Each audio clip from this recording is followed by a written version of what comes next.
Assalamualaikum warahmatullahi taala wabarakatuh. Tay nak amna luma metti torop bima gisee vidéo bi nga xamanteni ni bi ci guddi ba tay ñu ko yónnee amna luma metti amna lu te képp kuy jàngale kat boko gisee da nga am lu la metti vidéo bi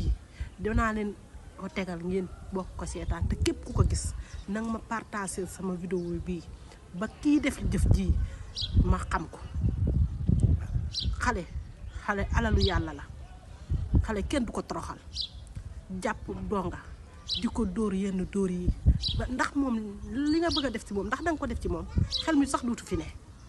wallahi gis nañ fi xalé bu goor bo xamanteni dem na ba ak coxor nek ci mom liñ koy def ci lu metti mo waral xol bi dara safatu ko vidéo bi na ngeen mako partager kon ngeen sétane vidéo bi ñu ñëwaat ci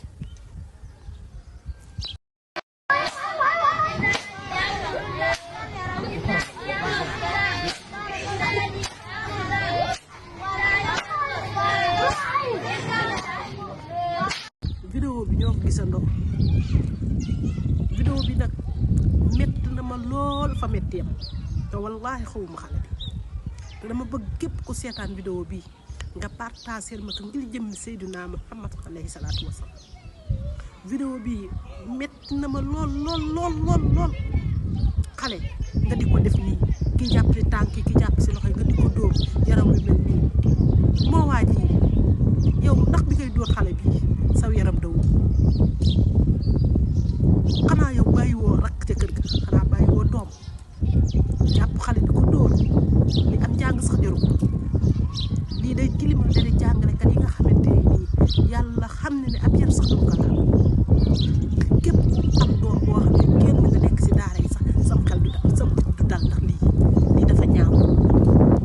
dama bëgg ngeen partager ma vidéo bi ba ma jot ci ki nga xamanteni mo def jëf ci xale man nga ko jangal mu ñëmé la te teewul day jang man japp na ni xale boko yoré di ko jang ñëmel ko sa bop diko naxtaan diko neexal ba li nga am li nga bëgg nga am kon dama bëgg képp ko xamanteni jot na ci vidéo bi nga partager ma ngir jëm Seydina Muhammad alayhi salatu wassalam met na trop fa metti japp xale diko door ne mbaam yi sax xana defutum len ni dafa metti